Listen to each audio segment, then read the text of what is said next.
दोस्तों नमस्कार। मैं विकास कुमार, आपका दोस्त और बिजनेस कोच। दोस्तों, फ्री व्यापार स्कूल में आप सभी लोगों का स्वागत है। दोस्तों, फ्री व्यापार स्कूल में मैंने कई सारे वीडियोस बनाए हैं यूपी एक्साइज डिपार्टमेंट में ऑनलाइन एप्लीकेशन करने से रिगार्डिंग, चाहे उनका नोटिफिकेशन आया हो, उनकी एलिजिबिलिटी क्राइटेरिया क्या है, उनका फीस स्ट्रक्चर क्या है, कैसे अप्लाई करना है। अप्लाई करते टाइम आप सभी लोगों का सबसे बड़ी जो क्वेरी आ रही है वो ये आ रही है, हैसियत प्रमाण पत्र। कुछ लोगों को ये नहीं पता है कि हैसियत प्रमाण पत्र क्या है, या जिनको पता भी है तो उनको ये नहीं पता कि हैसियत प्रमाण पत्र कैसे बनेगा। आज की इस वीडियो में मैं आपको हैसियत प्रमाण पत्र, सॉल्वेंसी सर्टिफिकेट के बारे में ईच एंड एवरीथिंग बताऊंगा कि हैसियत प्रमाण पत्र होता क्या है, ये कैसे बनता है, कितने वैल्यू की वो हैसियत प्रमाण पत्र होनी चाहिए फॉर्म को अप्लाई करने के लिए। इससे रिलेटेड सारी चीजें मैं इस वीडियो में कवर करूंगा। तो दोस्तों, वीडियो को शुरू करूं इससे पहले आपसे रिक्वेस्ट है कि अगर आप चैनल पर नए हैं तो प्लीज चैनल को जरूर सब्सक्राइब कर दीजिएगा, बेल आइकन को प्रेस कर दीजिएगा, जिससे मेरी आने वाली वीडियोस को नोटिफिकेशन आपको हमेशा मिलती रही। चलिए दोस्तों, सबसे पहले समझते हैं हैसियत प्रमाण पत्र क्या होता है या सॉल्वेंसी सर्टिफिकेट क्या होता है। मैं बात करूं तो दोस्तों, हैसियत प्रमाण पत्र, जैसा कि इसके नाम से ही समझ में आता है, हैसियत दैट इज आपकी अपनी पर्सनल वैल्यू क्या है। अब ये बात आती है कि पर्सनल वैल्यू क्या होती है। तो दोस्तों, मैं आपको बता दूं कि आपके पास अपनी खुद की प्रॉपर्टी कितनी है और उस प्रॉपर्टी की वैल्यू कितनी है, यही होता है हैसियत प्रमाण पत्र। लेकिन अब ये चीज तो आप जानते हैं कि आपके पास कितने की प्रॉपर्टी है, या फिर आपका बिजनेस, आपकी जॉब कितने की है, बट गवर्नमेंट को कैसे पता चलेगा कि आपकी हैसियत कितने की है। तो इसके लिए दोस्तों, हैसियत प्रमाण पत्र या सॉल्वेंसी सर्टिफिकेट बनाना जरूरी होता है।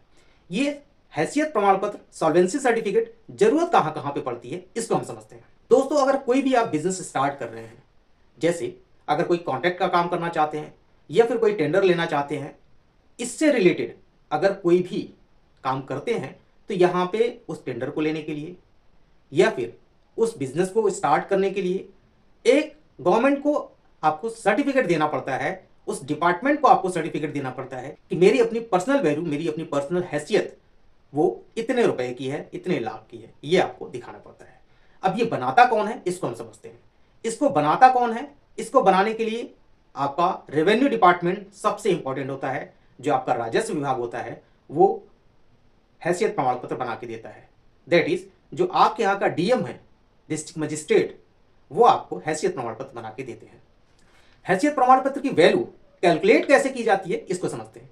हैसियत प्रमाण पत्र की वैल्यू, हैसियत की वैल्यू कैलकुलेट करने के लिए दो चीजें उसमें कैलकुलेट की जाती है। पहला, एक आपके पास जो भी प्रॉपर्टी हो, अचल संपत्ति, इमूवेबल प्रॉपर्टी और मूवेबल प्रॉपर्टी, अचल संपत्ति और चल संपत्ति, दोनों को ऐड किया जाता है, तब जाके आपका एक हैसियत प्रमाण पत्र बनता है। अब दोस्तों, जो अचल संपत्ति है, जैसे आपकी अपनी जमीन, मकान, कोई शॉप, कोई ऐसी लोकेशन जहां पे आपका बिजनेस है, वो आपके अचल संपत्ति हैं, जो इमूवेबल हैं, जो मूव नहीं कर सकते हैं। तो उनकी जो भी करंट वैल्यू होगी वो आपकी अचल संपत्ति या अचल हैसियत होगी। अब इसमें जो चल प्रॉपर्टीज होती हैं, जो मूवेबल होती हैं, वो जैसे कार, या आपका कोई बिजनेस, या आपका बैंक बैलेंस, आपकी एफडी, ये सारी चीजें इसमें मूवेबल प्रॉपर्टीज में आती हैं। इसको आप कैलकुलेट कर सकते हैं अपने हैसियत प्रमाण पत्र में। सबसे पहले तो आपको उन सारी चीजों का वैल्यूएशन कराना पड़ता है। वैल्यूएशन कौन करता है? अगर आपका इमूवेबल प्रॉपर्टी है, अचल संपत्ति है, जैसे जमीन, घर, मकान, दुकान, ऑफिस, इन सब का जो वैल्यूएशन करता है वो करता है रेवेन्यू डिपार्टमेंट। जो भी आपका राजस्व विभाग होता है वो करता है। वो आपको रिटर्न में करके देगा कि हाँ, आपके इस जमीन की वैल्यू, जो करंट वैल्यू होगी, वो रिटर्न में आपको मिलेगी। ठीक है। इसका जो वैल्यूएशन करता है वो आपका रेवेन्यू डिपार्टमेंट करता है। जैसे रेवेन्यू डिपार्टमेंट के नीचे के जो ऑफिसर्स होते हैं, जैसे जिनको लेखपाल या पटवारी कहते हैं, वो आपका उस प्रॉपर्टी का वैल्यूएशन करेंगे। या फिर अगर आपका किसी नगर निगम में या फिर निगम में आता है, तो वहां का जो भी म्युनिसिपल कॉर्पोरेशन होगा वो आपका वैल्यूएशन करेगा कि आपके उस जमीन की वैल्यू क्या है, आपकी उस दुकान की वैल्यू क्या है, या आपके उस मकान की वैल्यू क्या है। तो ये दो लोग करते हैं उस प्रॉपर्टी का वैल्यूएशन।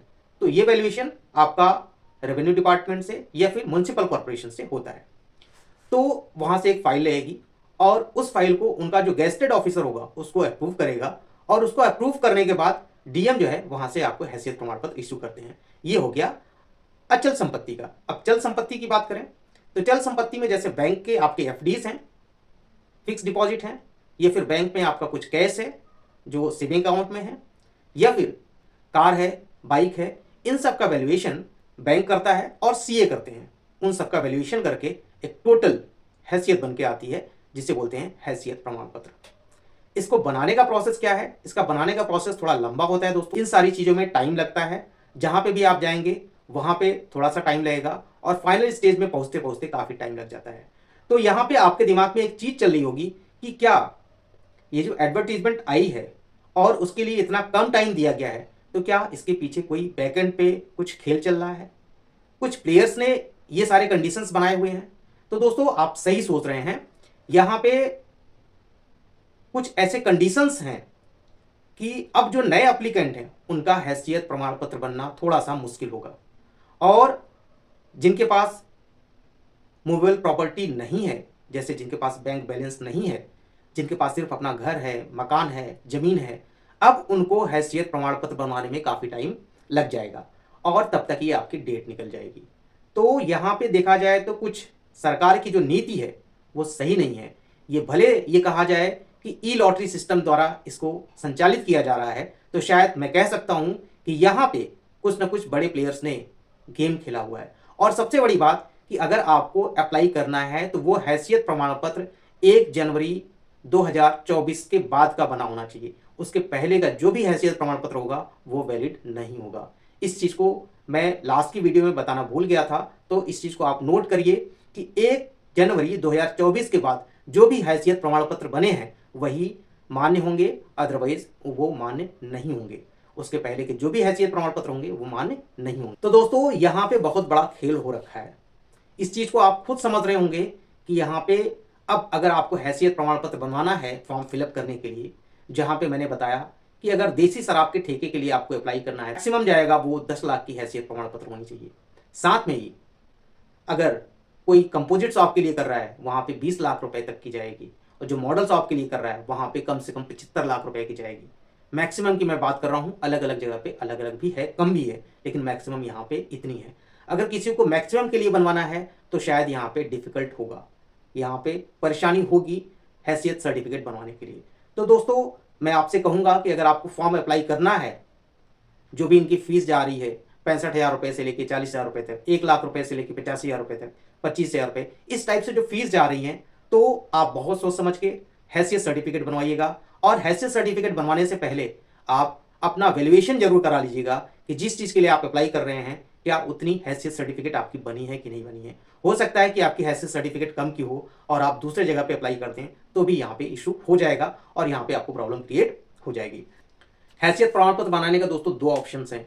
एक, कुछ स्टेट्स में ऑनलाइन भी बन रहे हैं और कुछ स्टेट्स में ऑफलाइन भी बन रहे हैं। तो मैं बात करूँ यूपी की, यूपी में ऑनलाइन सिस्टम भी है, लेकिन शायद उसमें भी लेट हो जाए, क्योंकि ऑनलाइन अप्लाई करने के बाद जो सारे सर्वे होते हैं, जो विजिट्स होती हैं, वो करने में शायद आपका हैसियत प्रमाण पत्र ना बन पाए। तो दोस्तों आप किसी एक्सपर्ट से या किसी ऐसे लोगों से कांटेक्ट कीजिएगा जो हैसियत प्रमाण पत्र आपको इजीली बनवा के दे दे टाइम पे। हो सकता है कि अगर टाइम पे आपका हैसियत प्रमाण पत्र ना मिल पाए तो आपका हैसियत प्रमाण पत्र बनवाना भी बेकार चला जाएगा।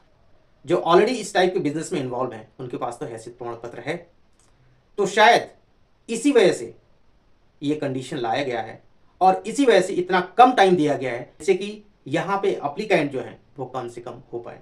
अगर गवर्नमेंट यहाँ पे ऐसा करती कि बिना हैसियत प्रमाण पत्र के भी आप फॉर्म फिलअप कर सकते हैं, बट आपके पास इतना पैसा होना चाहिए, तो शायद हर कोई फॉर्म अप्लाई कर देता और जब उसका सिलेक्शन हो जाता वो किसी न किसी तरह से पैसों का अरेंजमेंट कर लेता। लेकिन यहाँ पे जो एक ये आज से हैसियत प्रमाण पत्र नहीं लग रहा है, हैसियत प्रमाण पत्र बहुत पहले से ही लग रहा था इसके फॉर्म को अप्लाई करने के लिए, तो शायद उसी रूल को फॉलो किया है। और मेरे ख्याल से यहाँ पे जो अप्लीकेंट होंगे हर एक लोकेशंस पे कम होंगे, क्योंकि लोगों के पास हैसियत प्रमाण पत्र नहीं है। तो आपके पास टाइम है हैसियत प्रमाण पत्र बनवाने का, आप ट्राई कीजिए। अगर आपका हैसियत प्रमाण पत्र बन जाता है तो शायद आप फॉर्म को अप्लाई कर सकते हैं। हाँ दोस्तों, मैं एक बार आपको फिर से बता दूं, पैन इंडिया से कोई भी अप्लीकेंट यूपी के लिए अप्लाई कर सकता है। वो यहाँ के देसी मदिरा के लिए, कंपोजिट शॉप के लिए, मॉडल शॉप के लिए, या फिर भांग की दुकान के लिए अप्लाई कर सकता है। तो पैन इंडिया के जितने भी कॉन्ट्रैक्टर हैं या फिर जो इस टाइप के बिजनेस में इन्वॉल्व हैं, तो शायद उनके लिए एक अच्छा ऑप्शन है कि वो अब अप्लाई कर सकते हैं अपने घर पे बैठ के, अपने लैपटॉप पे, या किसी भी प्रोफेशनल से अपना फॉर्म फिलअप करा सकते हैं। ठीक है, तो दोस्तों अगर आप चाहते हैं कि हमसे फॉर्म फिलअप कराना या फिर कुछ डॉक्यूमेंट से रिलेटेड अगर आप चाहते हैं मुझसे जानकारी लेना, तो मेरे दिए गए नंबर पे आप कांटेक्ट कर सकते हैं। मैं कोशिश करूंगा कि आपके डॉक्यूमेंट्स को जल्दी से जल्दी बनवा दिया जाए, जिससे आप फॉर्म फिलअप करने के लिए एलिजिबल हो जाएं।